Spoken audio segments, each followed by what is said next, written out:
accident is purely unfortunate, and I will be there for the family to support them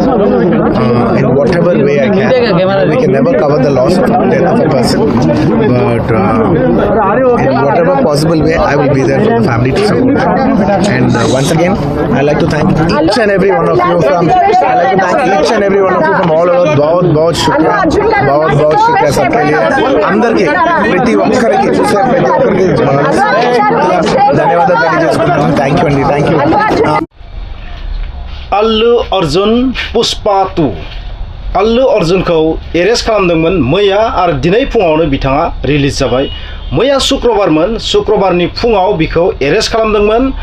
आरो दिनै बिथांखौ release खालामनानै होबाय. बबेखानि बे केसखौ नायनानैथ' ओरैबायदि नांदों बेवहाय अल्लु अर्जुननि बिसेस जेबो दाय गैया आं बेबायदि बुंगोन. बेवहाय पलिटिकल एंगलबो थानो हागौ बेबायदि नोजोरजोंबो मानसिफोरा नायदों. मानोना नोंथांमोना नाय बिथांखौ बिसनानिफ्रायनो एरेस्ट खालामनाय जादों आरो बिथांनि सायाव केसा जाहैबाय मा 4 डिसेम्बर खालि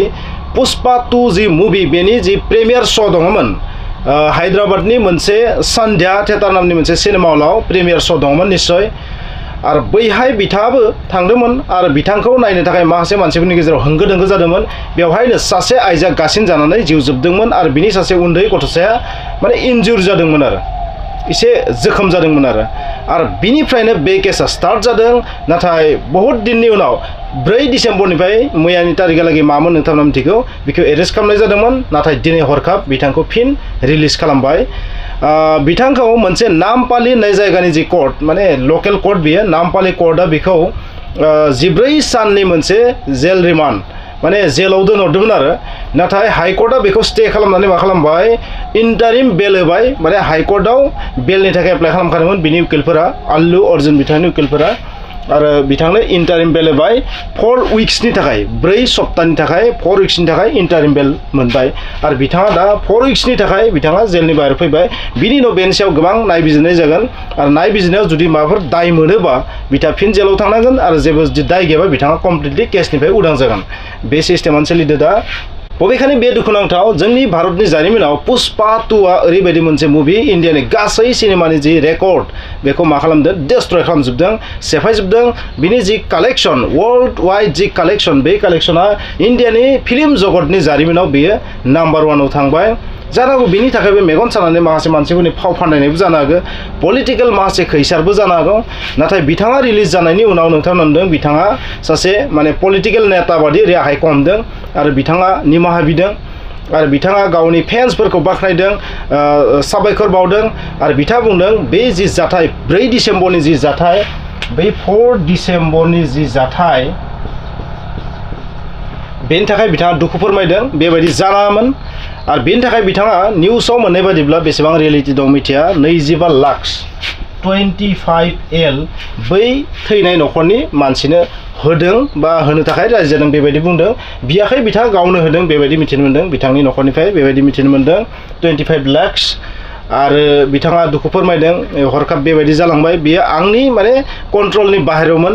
स' जाननामोन बे जाथाया नाथाय जाबाय आरो बिथाङा बुंदों गावखौ आयेनखौ मानिग्रा सासे सुबुं आयेन बादि सोलिग्रा सासे सुबुं बेनिखायनो जेसेबां हायो बेनि थाखाय बेसेबां जि मावनांगौ बिथाङा मावनो नाजागोन गाव अबदान नाजागोन आरो बेवहाय मदद होगोन जे बिसार जायोबा बेवहाय मदद होनो थाखाय बिथाङा राजि. स' बिथाङा सासे माने फिल्माव नोंथाङा जाबायदि बिथांखौ डन बायदि नुयो नाथाय बास्तबाव बिथाङा जेबो डन नङा. बिथांखौ जाबायदि नोंथांमोना पुष्पा फिल्मखौनो जायखिजाया मुभियावनो जा बिथांखौ जाबायदि डन नुयो जाबायदि माने माथा फाग्ला बायदि एक्टिं खालामो ना बियो नाथाय बास्तबाव बिथांनि आखाया ओरैल' दंमोन आरो. राजनितिक नेताफोरखौ बेबायदि नुयो जास्ट बिथाङा बेबायदि माने आखाइ खबजोबनायखौ नोंथांमोना नुदों आरो थेंक इउ होननाय नुदों साबायखर बावनाय नुदों. स' बाथ्राया पलिटिकेल लाइननिबो जानो हागौ बुंनो हाया. नामपालि जि कर्ट बे लकेल कर्टआ बेखौ 14 दिननि जेलाव हरदोंमोन. गिबियावनो बिथांखौ मा खालामदों पुलिसा लांनानै हायद्राबाद पुलिसा लांनानै सिटका पाटपाली नामनि पुलिस स्टेसन लांदोंमोन. बिनि उनाव कर्टआव हाजिर खालामदोंमोन आरो 14 दिननि रिमान्ड माने 14 दिननि थाखाय जेलाव थानांगौ जादोंमोन. नाथाय बे थांनो सानसेल' थानांबाय कारण हाइकर्टआव बिथांमोना मा बेलनि थाखाय एप्लाइ खालामदोंमोन आरो हाइकर्टआ बेखौ स्टे खालामनानै बेल होबाय. नाथाय बाथ्राया जाहैबाय बिथाङाथ' शुक्रबारैनो गनांगौमोन नाथाय बै जि बेलनि कागज बियो जेलसिम सहैनायाव लेट जादों जायनि थाखाय बबेखानि हाइकर्टआव जि एप्लाइ खालामनाय बेबो लेट जाखादों जायनि जाहोनाव कागजफोरा सब लेटै सहैदों बेनिखायनो शुक्रबार हरसे माने मैया थांनाय हरसे बिथाङा जेलावनो थानांगौ जाबाय डेट मिन्स बिथाङा रियेलि लाइफआव जेल जानांबाय आरो दाया बेसेबां गोबां मिथिया नाथाय बिथाङा एक्सिडेन्टेलि होननांसिगोन एक्सिडेन्टेलि जेल जानांबाय बिथाङा सासे ओरैबायदि एक्टर बिथांनि दिनैसिम जेबो गाज्रि रेकर्ड गैफेरा दिनैसिम जेबो बिथांनिफ्राय ओरै कन्ट्रभार्सि जों खोनाफेराखै बबेखानि बिथाङा गोबाव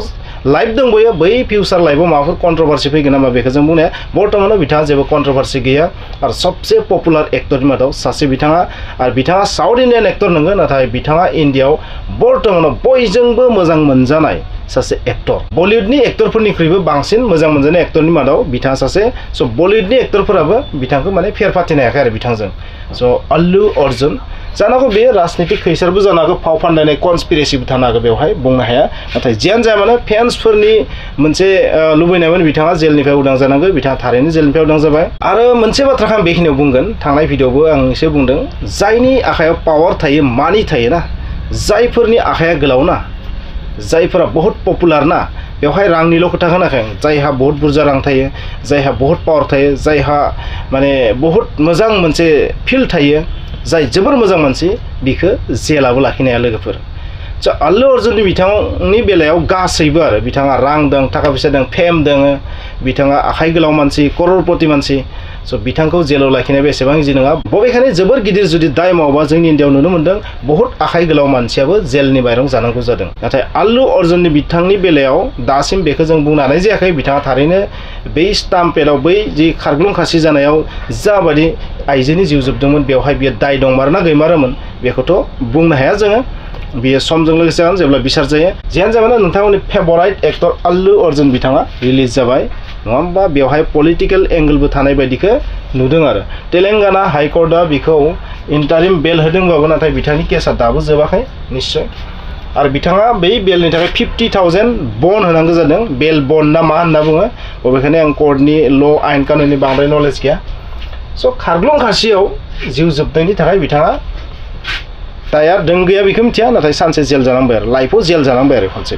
बेनो आरो लोगोफोर बिथाङा मा जेलाव दङमोन बै जेलनि नामखौबो आं नोंथांनो खिन्थानि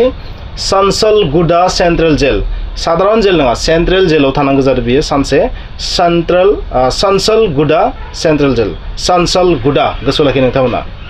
सानसलगुडा सेन्ट्रेल जेलाव बिथाङा हरसे थानांबाय शुक्रबार हरसेखौ आरो लोगोफोर बेवहायबो मोनसे बाथ्रा बुंबाय थादों माखासे एक्सपार्टफोरा जे शुक्रबारैसो मानो एरेस्ट खालामखो नोंथांमोना गोसोआव लाखि जुदि शुक्रबारै एरेस्ट जायोबा बिथाङा सानथाम जेलाव थानांगौमोन खारन शनिबारावबो बन्द थायोनो जेला बा हाफ जानो हागौ बा बन्दआनो थानो हागौ आइ डन्ट नो बन्द थायोना थाया ओमफ्राय रबिबारावथ' बन्द थाखाबाय बिनिखायनो माबा मोनसे जाहोनाव जुदि हाइकर्टआ मोजाङै जुदि बेखौ नायबिजिरामोनबा बै सानखालिनो सानसे सिगांनो शनिबारैथ' बन्द थागोन अब्ला सानथाम सेन्ट्रेल जेलाव थानांगौमोन सानसलगुडा जेलाव थानांगौमोन बिथाङा नाथाय बिथांनि उकिलफोरा ओरैबायदि जरदार नांथाबबाय माने जि खालि जेलाव थांदों बै सानखालिनो बिसोरो हाइकर्टनिफ्राय मा इन्टारिम बेलखौ लानानै फैनो हादों आरो नाथाय बेयो जेलसिम सहैनायाव मा लेट जादों जायनि थाखाय बिथाङा बिना दखौनो हरसे थानांबाय बिथाङा जेलाव थानो गोनांथि गैयामोन आसलते माने हराव बबेबा कैदिखौ जेलनिफ्राय हगारनायनि बिदि रुल्स गैया ना मा होनो बेबायदि बुङो आरो बिनिखायनो बिथाङा बाध्य जानानै जेलाव थानांबाय जेलाव थानो गोनांथ' नङामोन बिथाङाथ' शुक्रबारैनो रिलिज जादोंमोन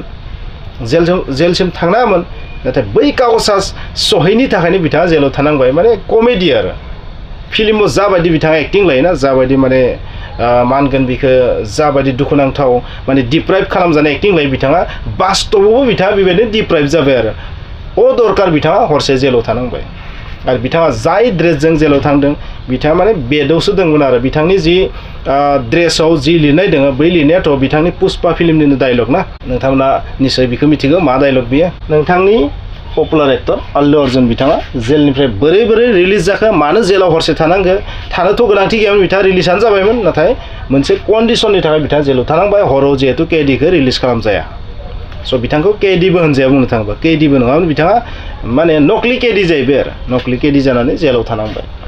बिथांनि बिसारा मा जागोन मिथिया 4 सप्तानि थाखाय बिथाङा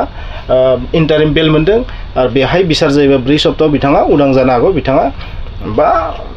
कमप्लिटलि बिथांनि केसा जोबनो हागौ Accidentally, purely unfortunate, and I will be there for the family to support them in whatever way I can. We can can never cover the loss of death of a person, but